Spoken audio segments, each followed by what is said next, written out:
Hey, this is Mark with the ATL Now. I am back for part two with Miss Desiree Tally.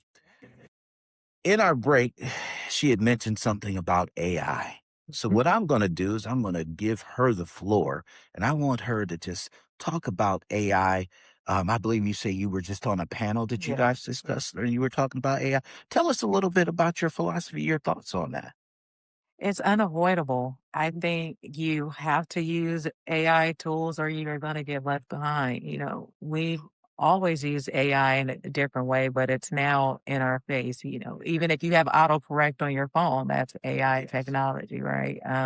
When we are now seeing you are able to do things faster, whether you're writing an email, creating content, but the people who get unemployed are the people who don't know how to use it. So even in the legal profession, there is AI tools and technology now for lawyers. We definitely have to vet them because we have responsibilities as lawyers to where you have to do good work for your clients. A lot of lawyers are getting in trouble right now if they're using AI to draft briefs in court, and AI has hallucinations and citing improper or wrong or made up cases. So there's aspects of it that you still have to be a- aware of, but there's always going to be a manual part to me, but it can help your life in different areas move faster. Man, I never, you said they're using it to draft briefs Yeah. and they're bringing that to court Yeah. in front of the judge. Yeah. I could only imagine the judge sitting there looking like, where did you guys? Oh, absolutely. Absolutely. Wow. But AI is in our face. We're getting told to use it, use it, use it. When I'm doing agreements, even at Revolt, and it's a creator who may be represented by an attorney, I can tell that they put my agreement into the AI tool based on the response that they send me. They aren't sending me marked up red lines or real questions. I can tell based on the format, the color, how they're responding. I'm not negotiating with a computer. If you don't take the time to repurpose what it said, then I'm not taking you seriously and I won't accept any of the comments. And that's just me. Some lawyers may negotiate with the tools, but I will not. So, it is unavoidable. People are doing it. Wow. Okay. You just brought something else up that again kind of sparked something in my mind. You say negotiate. So how does that work for you when the creator comes to you? And how does that work? Take us through that process quickly there, if that's possible, to give us a little bit more understanding. Because again, people don't understand the complexities of the situation. See, end result, they don't understand where it A. There's so much in between. Give Right. us a little. Yeah, I can give an example through Revolt. We launched our Offscript Creator Network, where it is our YouTube platform, Okay. where we may sign up a person with a really great YouTube channel.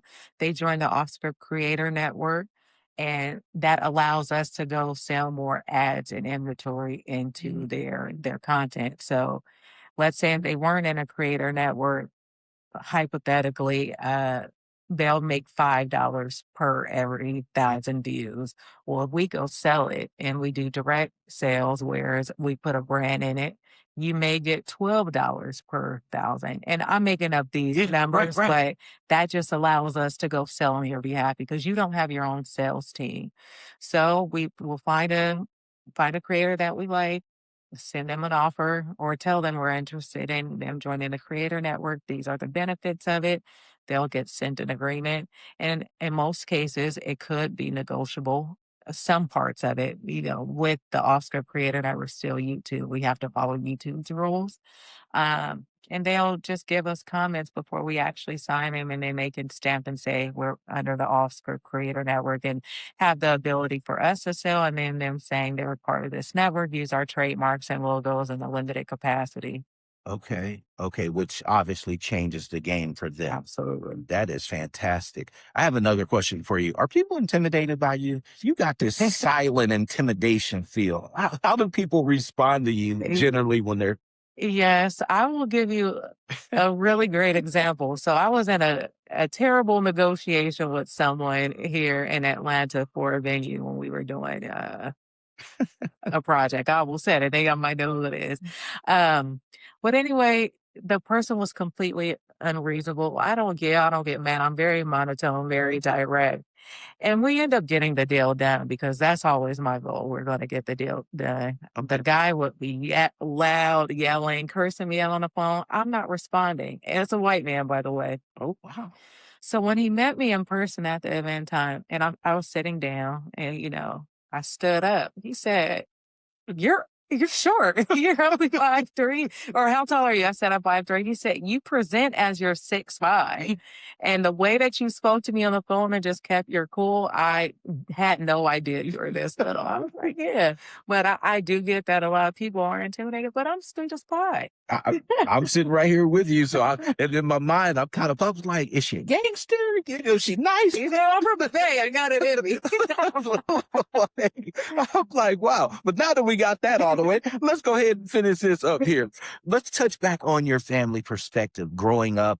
You referenced some of the influences in terms of the television aspect that kind of directed you through law. But in your middle school, your high school, and your college years, when you knew your goal, the academic building block that you established for yourself, was it geared towards preparing you? If you weren't doing entertainment law, what would you do? Or was it always geared towards the entertainment aspect of it?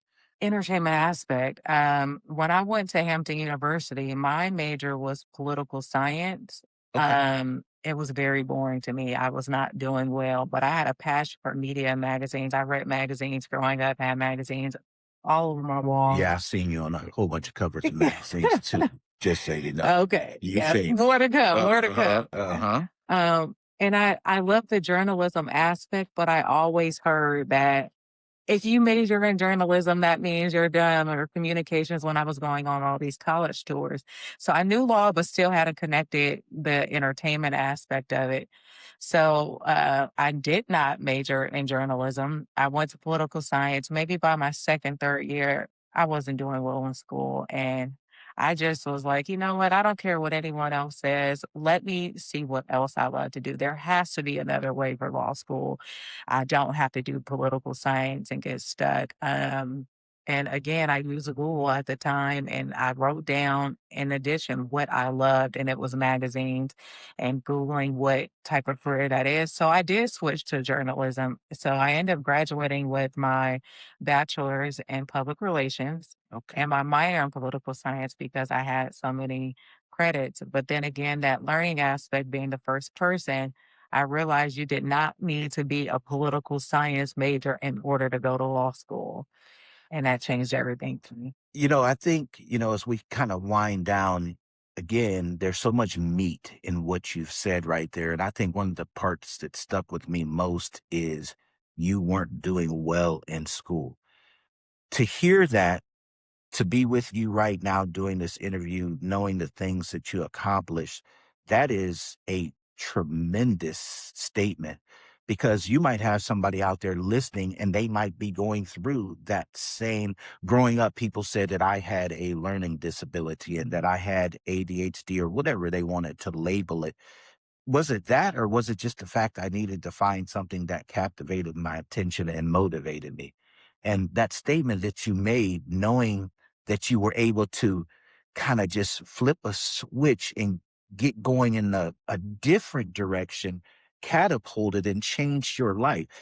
Talk about that a little bit more because, as I said, I think that could be so encouraging to different communities in and of itself. If you don't fit a system, find another way. Can you just highlight and tell us a little bit more personally about what that meant for you, what was going on at your thoughts at that time? Yeah, it was blocking out the noise because only you go to bed with your thoughts at night.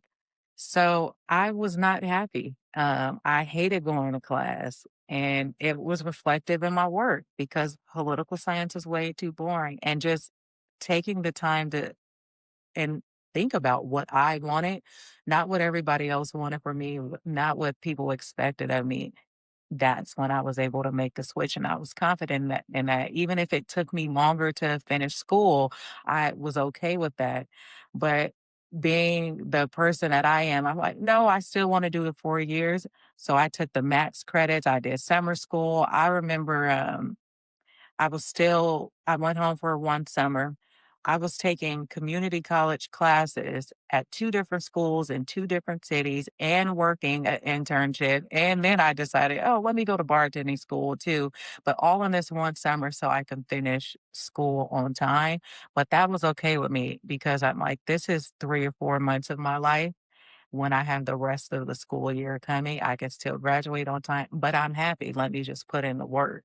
And I was able to graduate on time and still eventually go to law school without having to suffer being a political science. So what I'm hearing in closing is this: confidence, motivation, desire, drive, passion, and focus. Yes. All of that combined, Mhm. taking that, produce what we have here today. That is absolutely fantastic. And kudos to that, because a lot of people don't have the, or choose not to have the ambition Right. to do that because they may be afraid of the challenge that they face. The word that you're going to leave with the audience today, a thought, a word of encouragement. I know that I was reading and I couldn't get the exact quote because I couldn't remember where I saw it at when I was doing my research on you. But you had said something to the degree of the different levels that you go to. Everybody's not going to be able to go with you. And I think the Yeah. part that stuck out to me, you said something, and I could get this wrong. You said, not even yourself. Yeah. You gotta talk about that because that was deep right there. I was like, what does she mean by that? The version of you today is not the version of you yesterday or tomorrow. So we all go through different phases of our lives, but what I think about all the time is a quote that my stepfather told me before, or not, it's not even a quote, but I think about what he told me before he passed away was life is about choices and make the best ones for you. So, of course, you get distracted. You go through hard times when you can't complete things, but it is okay. It is a marathon, not a sprint, but make the best choices for you. So, I know Desiree, even a year ago, was not a Desiree today, and definitely 3 years ago is not the same Desiree. And I can't take that version of me and where I'm going. My work ethic is not the same. The things that I want in life are not the same, and you go through the trials and tribulations. So leave that behind, leave behind the timelines, the expectations that you had of yourself, those old goals, and just start new. Every day is a new day to restart. You have a podcast. Yeah. Do you talk about this kind of stuff on your I podcast? don't talk about this type of stuff on my Can podcast. I say, girlfriend, you need to talk about this kind of stuff on your podcast because you could help so many because you're so real. A lot of times when people achieve success, they're untouchable, it appears. But you're such a practical, well presented in how you understand and people can relate to that. I mean, I think you could change a lot of lives in that perspective just by, some of the things that you said here today. Final word is going to be left with you. Not really. I'm going to close it out, but I'm going to give you a second there just to share anything else that you would like to share with the Well, audience. you mentioned the podcast. So the podcast is called Pop Law. It's a legal education podcast where I am giving free legal advice to creators who can't afford an attorney. So that's through the guise of a public hot topic case. We talk about what has happened, let's say copyright trademark situations, and what creators can do so they don't end up in a situation typically like their favorite celebrity because they are not exempt. So it's typically through celebrity lawsuits. But if you want legal education that is accurate, it's not hallucinations from an AI tool, definitely check out Pavlov. But I will keep in mind what you said about being more personal. Oh man, you got a whole ministry right there and revolutionizing and helping change it. I'm sure she can attest to it over there. You got some good stuff right there. We just want to thank you for taking the time and coming out, making the time before you go back and catch your plane, talking to us. I hope personally that we get to do more work with you and have more conversation because you're a fantastic person. Obviously, congratulations on everything that you have accomplished. So here from the ATL now, from our team, pray blessings and success upon everything that you do and just hope that you continue to elevate and escalate to wherever it is ultimately that you would like to go. Thank you so much. This is Mark with the ATL Now. We thank you for your time today. We appreciate you. Have a good day.